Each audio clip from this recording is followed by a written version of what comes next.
Hello everyone, and welcome back to another video of human design. In this case, the profile lines, and especially the fifth line. I got a commentary where a woman was asking if there's any resource or tool that can help us decide what we are projecting as the fifth line. To put a little bit of context, the fifth line is one of the 6 lines on the hexagram of the I Ching. That is where the gene keys come from, and also is a big part of the human design system. And one of the traits of the fifth line is the projection. The fifth line has a theme that is called the heretic. And the heretic is someone that it brings a solution in cases of survival, or where the community doesn't know what to do, takes the fifth line so he or she can solve the problem that the community doesn't know how to solve. So the fifth line always brings something that people maybe won't like, because it's something that they don't want to hear or they don't want to do, and also is something that is outside of the norm. So the fifth lines have always this component of outside of the norm and doing things on their way, on another way completely different from what people do. That's why they are called the heretics. So with this profile comes a little bit of friction, okay? So some people may be very attracted to your work, and others may completely reject your work. And also, people that have worked with you will afterwards reject your work. So that's a little bit the struggle that fifth lines go with in life, that people come and go, and especially for 5-1s, it's said that very few people will get to know who they are, okay? So the fifth line works with all these struggles of relationships especially, and that's why it's one of the topics that I really like to talk about.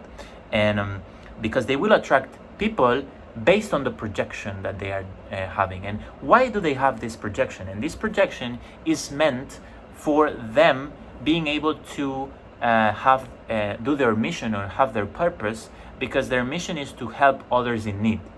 In order for that to happen, others have to get to the point where they know they are in need, and they know who has the solution to their needs. And that's why the fifth line works with a subconscious projection field, where they get to tell people what they do and what they are good at. So whenever the problem arises or the need arises, they are there to solve the problems. But it's not so much meant to have genuine relationships, for example.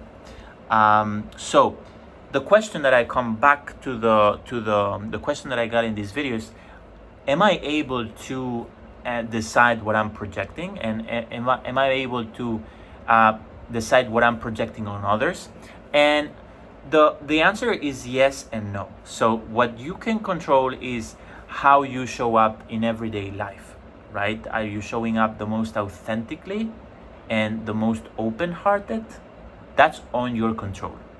But the problem is that even though you project something, people are having their glasses on, and they will see whatever they want to see, and that is not in your control. So think about, I'm putting some glasses. I'm gonna take my glasses.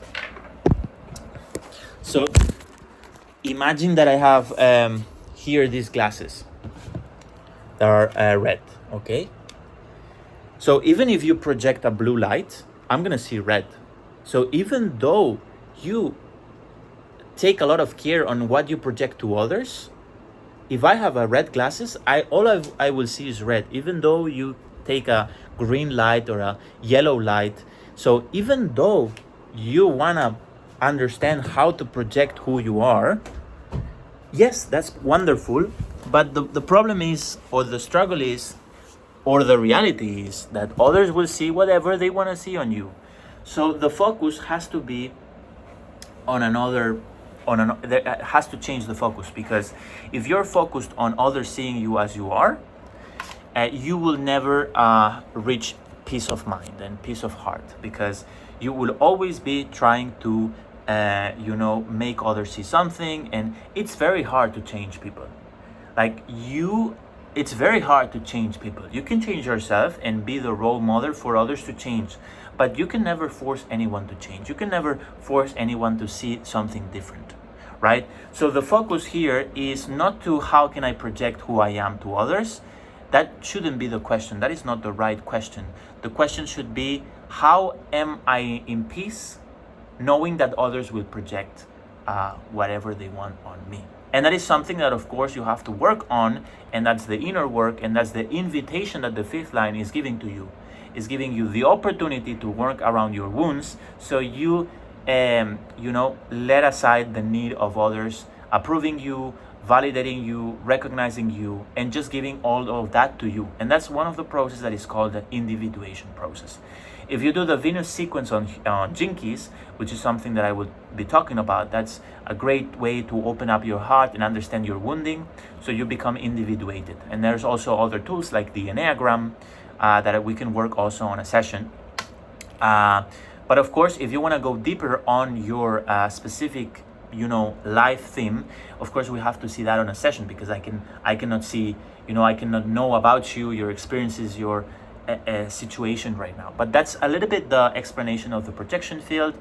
And if you guys had any question about this, there's other ideas that came listening to this video, other struggles with the fifth line, please let me know in the comments, and I'll make more videos answering to them. So see you on the next videos on human design and the profile lines.